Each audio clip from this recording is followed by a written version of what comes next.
ओम नमस्ते साथियों, मैं हूं मनीष तंवर और हम पढ़ रहे हैं पंडित श्री राम शर्मा आचार्य जी की पुस्तक जीवन साधना के स्वर्णिम सूत्र। इस पुस्तक के कुछ भाग हमने पिछले कुछ वीडियो में पढ़े हैं, जिन्हें आप इसी चैनल पर सुन सकते हैं। अब आगे का पढ़ना जारी रखते हैं। उच्च मानसिकता के 4 सूत्र। व्यवहार की धर्म धारणा और सेवा साधना उपरोक्त सद्गुणों को जीवन में उतारने भर से बन पड़ती है। इसके अतिरिक्त दूसरा क्षेत्र मानसिकता का रह जाता है।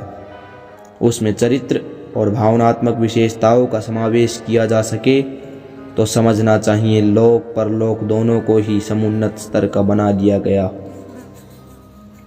4 वेद, 4 धर्म, 4 कर्म, 4 दिव्य वरदान, जिन्हें कहा जा सकता है उन 4 मानसिक विशेषताओं को समझदारी, ईमानदारी, जिम्मेदारी, बहादुरी के नाम से समझा जा सकता है। समझदारी का अर्थ है तात्कालिक आकर्षण पर संयम बरतना, अंकुश लगाना और दूरगामी चिरस्थायी परिणतियों प्रतिक्रियाओं का स्वरूप समझना, तदनुरूप निर्णय करना, उपक्रम अपनाना। चटोरेपन की ललक में लोग अभक्ष्य भक्षण करते और कामुकता के उन्माद में शरीर और मस्तिष्क को खोखला करते रहते हैं। ऐसे दुष्परिणाम अन्य दूरदर्शिताएं उत्पन्न करती हैं। उन्हीं की प्रेरणा से लोग अनाचार पर उतरते, कुकर्म करते और प्रताड़ना सहते हैं। दूरदर्शिता के कारण ही लोग मछली की तरह सामान्य से प्रलोभनों के लोभ में बहुमूल्य जीवन गंवा देते हैं। समझदारी यदि साथ देने लगे तो इंद्रिय संयम, समय संयम, अर्थ संयम अपनाते हुए उन छिद्रों को सरलतापूर्वक रोका जा सकता है जो जीवन संपदा को अस्त व्यस्त करते रहते हैं। ईमानदारी बरतना सरल है, जबकि बेईमानी बरतने में अनेकों प्रपंच रचने और छल छद्म अपनाने पड़ते हैं। स्मरण रखने योग्य तथ्य यह है कि ईमानदारी के सहारे ही कोई व्यक्ति प्रामाणिक और विश्वासी बन सकता है। उन्हीं को जन जन का सहयोग एवं सम्मान पाने का अवसर मिलता है।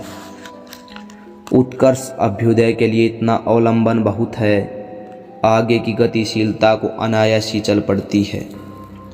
बेईमान वे हैं जिन्होंने अपना विश्वास गंवाया और जिनकी मित्रता मिलती रह सकती थी, उन्हें अन्य मनसक एवं विरोधी बनाया। बेईमान व्यक्ति भी ईमानदार नौकर रखना चाहता है। इससे प्रकट है कि ईमानदारी की सामर्थ्य कितनी बढ़ी चढ़ी है। जिनकी प्रतिष्ठा एवं गरिमा अंत तक अक्षुण्ण बनी रहती है, उनमें से प्रत्येक को ईमानदारी की रीति नीति ही सच्चे मन से अपनानी पड़ी है। झूठों की बेईमानी तो काठ की हांडी की तरह एक बार ही चढ़ती है। तीसरा भाव पक्ष है जिम्मेदारी। हर व्यक्ति शरीर रक्षा, परिवार व्यवस्था, समाज निष्ठा, अनुशासन का परिपालन जैसे कर्तव्यों से बंधा हुआ है। जिम्मेदारियों को निभाने पर ही मनुष्य का शौर्य निखरता है, विश्वास बनता है। विश्वसनीय के आधार पर ही वह व्यवस्था बनने लगती है जिसके अनुसार उन्हें अधिक महत्वपूर्ण जिम्मेदारियां सौंपी जाएं। प्रगति के उच्च शिखर पर जा पहुंचने का सुयोग खिंचता चला आए। लोग उन्हें आग्रहपूर्वक बुलाएं और सिर माथे पर चढ़ाएं। व्यक्ति तो जिम्मेदार लोगों का ही निखरता है। बड़े पराक्रम करते उन्हीं से बन पड़ता है। चौथी आध्यात्मिक संपदा है बहादुरी। हिम्मत भरी साहसिकता, निर्भीक पुरुषार्थ परायणता, जोखिम उठाते हुए भी उस मार्ग पर चल पड़ना जो नीति निष्ठा के साथ अविच्छिन्न रूप से जुड़ा हुआ है। बुराइयां संघर्ष के बिना जलती नहीं और संघर्ष के लिए साहस अपनाना अनिवार्य होता है। कायर, कृपण, डरपोक, दीनहीन अक्सर इसीलिए अपने ऊपर आक्रमण और शोषण करने वालों को चढ़ दौड़ने के लिए नौत बुलाते हैं कि उनमें अनीति के आगे सिर न झुकाने की हिम्मत नहीं होती। दबने, बच निकलने और जैसे तैसे मुसीबत टालने की वृत्ति जिनने अपनाई हुई होती है, वे किसी के द्वारा भी कहीं भी पीछे और दबोचे जाते हैं। ऐसे ही लोग हैं जो दुष्टता के सामने भी सिर झुकाते और नाक रगड़ते देखे गए हैं। इतने पर भी उन्हें सुरक्षा मिल नहीं पाती। सभी जानते हैं कि बहादुर की अपेक्षा कायरों पर आताताइयों के आक्रमण 1000 गुने अधिक होते हैं।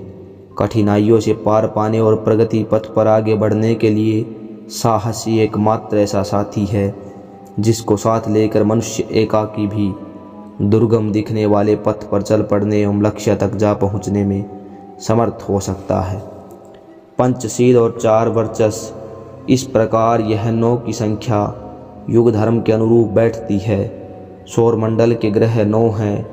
नवरत्न और ऋषि सिद्धियाँ भी 9 की संख्या में ही प्रख्यात हैं। इन 9 गुणों में से जो जितनों को जिस अनुपात में अपना सके वे उतने ही बड़े ईश्वर भक्त और धर्मात्मा कहलाए। इन्हें यदि योगाभ्यास और तप साधना कहा जाए तो भी कुछ अत्युक्ति न होगी। धर्म और कर्म में उतारी अपनाई गई उत्कृष्टता, आदर्शवादिता ही प्रकारांतर से स्वर्ग जैसा उल्लास भरा मानस और जीवन मुक्ति जैसी तृप्ति, तुष्टि एवं शांति प्रदान कर सकने में हाथों हाथ समर्थ होती है। उनके लिए देर तक किसी को भी प्रतीक्षा नहीं करनी पड़ती। किंवदंतियों के अनुसार मरने के उपरांत ही स्वर्ग मुक्ति जैसी उपलब्धियों को प्राप्त किया जा सकता है। किंतु यदि कल्पनाओं की उड़ान से नीचे उतरकर व्यवहारिक धर्म कर्म में 9 सूत्री उत्कृष्टता का समावेश किया जाए तो जीवित रहते भी स्वर्गीय अनुभूतियों और मुक्ति सतर की विभूतियों का हर घड़ी रसास्वादन करते रहा जा सकता है। इतना ही नहीं, इन 2 के अतिरिक्त एक और तीसरा लाभ भी प्राप्त किया जा सकता है। सिद्धियों के चमत्कार भी हस्तगत हो जाते हैं। सफलताएं खिंचती हुई चली आती हैं और मनस्वी के पैरों तले लौटने लगती हैं। ओम।